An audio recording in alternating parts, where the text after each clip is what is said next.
Welcome to the Farmers Union Insurance Pregame Show. I'm Lauren Hill, joined with Edward Nieman and Ken Oda, and we are getting you ready for Game 4 of this 2-weekend series against St. Cloud. So last night, morale is high. We beat the Norsemen last night 4-2. 1,900 fans were in this building, and one of our newest players, Landon Fleming, actually scored his first goal in a Toros jersey. So what do y'all think the atmosphere will be like tonight? Lauren, I think last night was a really encouraging performance for the Toros. We saw last Saturday in St. Cloud, the Toros with a nice third period comeback. Couldn't get it done in overtime. Toros in this one make another third period comeback and hold on, get the 2 points and move to 3-1-1 in the Great River rivalry. So the Toros on the precipice of at least getting a share of that with a win tonight. And I think it was all around a really solid win. Yeah, I thought talking to Fleming after the game, he did a great job, and he was talking about how cool this atmosphere was. It's not completely new to him, right? He was a Bismarck Bobcat for a year. So, but you could tell he really enjoyed having this crowd on his side for a change. I agree. So with that, let's take a look back at last night's win over the Norsemen. Yeah, Lauren, Toros get a 4-2 win over St. Cloud. Ian Spencer striked early for the Toros. Ken talked about it yesterday, in the pregame show, getting off to an early start. St. Cloud did respond with 2 unanswered goals, and that lead held all the way up until midway through that third period where Jack O'Hannison got one back for the Toros to even things up. And then, as you mentioned, Landon Fleming with a goal and then an empty netter from Ian Spencer to put the icing on the cake for the Toros win. Yeah, and how about Jack O'Hannison, right? Finishes dead last in the shootout competition on Thursday at the end of practice, gets a breakaway, makes no mistake. Toros also picked up in terms of offense. They outshot the Norsemen 37-35. In the second period, they really picked things up, and then it was 8-8 in the third period. But I think all around a good offensive performance, especially following last weekend, which we saw a lower shot total in St. Cloud. I'm sure Cody Campbell would like to see the Toros tighten up the defensive end. 35 shots against, less than ideal, but Lucas Sweatin makes it irrelevant. Only allows the 1 or 2. So now turning our attention back to tonight's game against St. Cloud, let's look at the updated Noodles numbers brought to you by Noodles & Company of Minot. So with last night's win, Minot is currently 9-4-1, still at 5th in the division, as St. Cloud is at 9-4-3, as they are 3rd in the division. If we win tonight, so I'm going to say if because I'm not going to just throw that in there, but we will win the Great River Rivalry Series. We are currently leading it 3-1-1. And our goals per game has increased with last night's 4-2 win. We just have a higher goals per game ratio than St. Cloud does, as well as the fact that we have less goals scored against us than they do. Yeah, all the numbers really, you look at everything except for they have a slight edge in power play. Mm-hmm. All the numbers point towards the Toros having the better chance at a good outcome. And really, what makes it more impressive is if you start to look at the strength of schedule, right? We've talked about it a lot. The Toros haven't played either expansion team. The Toros only got one look at North Iowa. You look at some other teams in the division, like maybe Aberdeen, they've almost exclusively played those teams that are lower in the standings. So the Toros are performing this well, and they haven't hit the easy part of their schedule yet.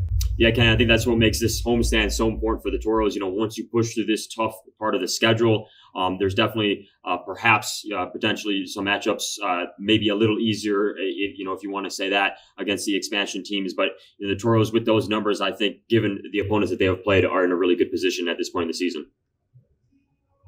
And that will bring us to our Minotaurs Booster Club players to watch. I'll throw it to Ken to start with his choice. I'm going to go with Chuck Owens. He draws back into the lineup tonight after not playing last night, coach's decision.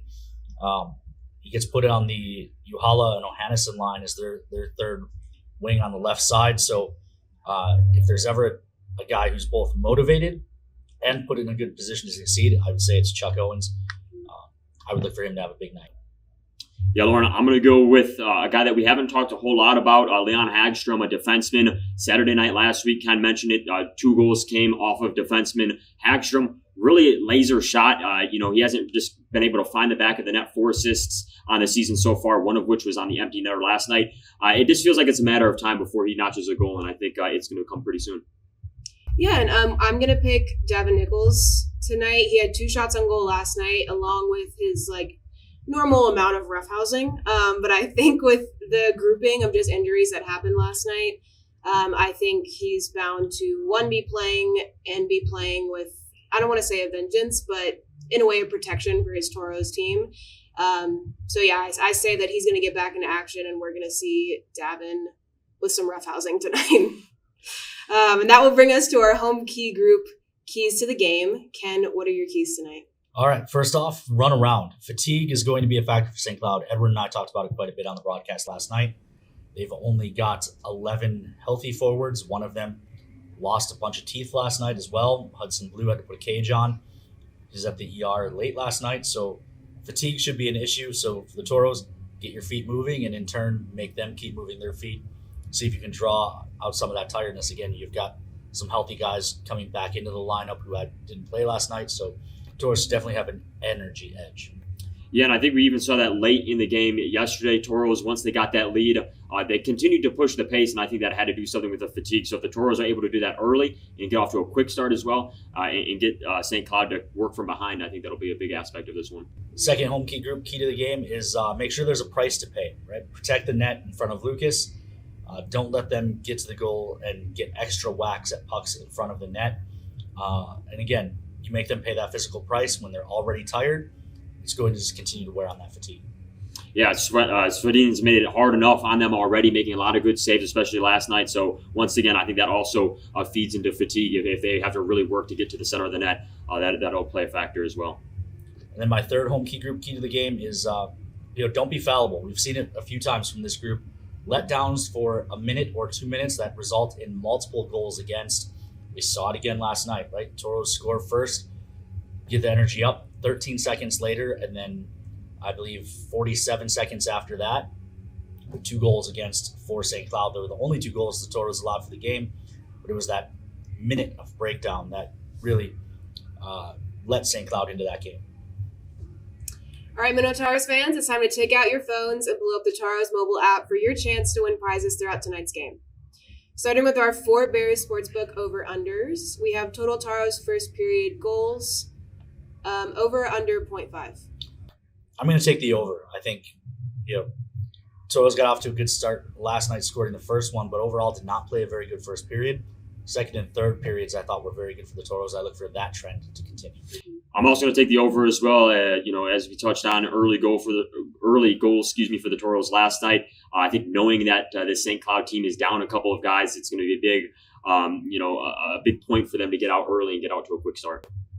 Yeah, I'm going to go for the over here. I think just with what happened last night, as well as what we've been talking about with just momentum and everything, winning last night 4-2 especially, I think we're going to come out hot tonight.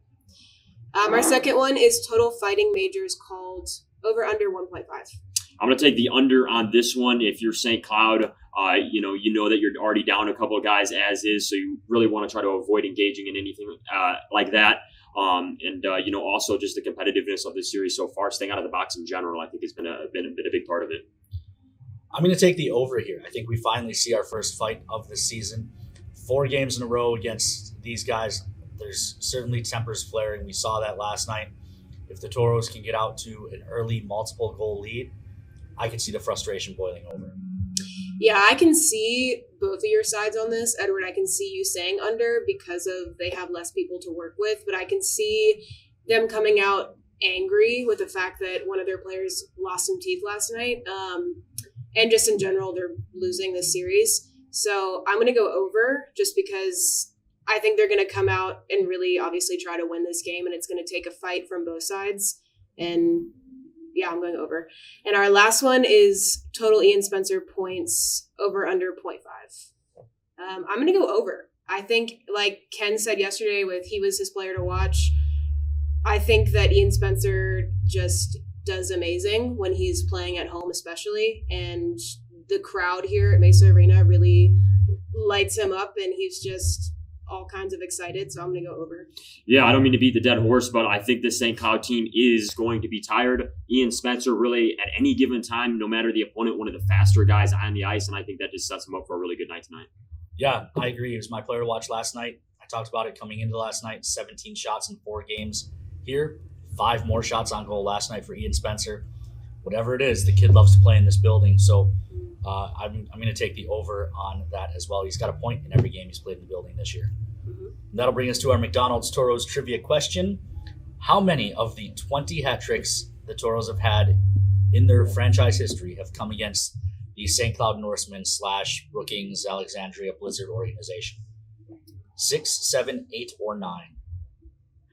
I'm gonna take a wild guess here. I don't know if the broadcast can see this. I'm wearing a 777 necklace. I'm going with 7. It's a lucky number. It means a lot to me. I'm gonna go with 7. I know the answer to this one, so I'll sit out. I saw it when I was making call sheets for the game, but any one of these is, I think, an impressive feat for the Toros against a singular team, given they've only had 20. I mean, I don't want to say only, but they have 20, and one of those numbers accounts for quite a bit of that. All right, well, Ken, Edward, do you have any final thoughts on tonight's game against St. Cloud? Yeah, I think it's important to close this one out. We've talked about whether it's the health advantage, the fatigue advantage, or just home ice advantage. For several reasons, the Toros should win this game tonight. It's important to go out and get the wins that are on your schedule like that. It also sets you up with Aberdeen coming in next weekend. Our first look at a big rival coming in on a hot streak would be huge. So whether it's by 1 goal or 7, tonight's a night that I feel like the Toros need to get the win. Yeah, I agree with everything.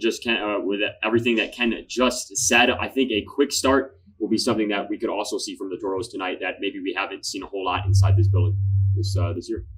All right, awesome, guys. And that will do it for the Farmers Union Insurance pregame show. Now we'll turn it over to Josh Carlock for tonight's starting lineup.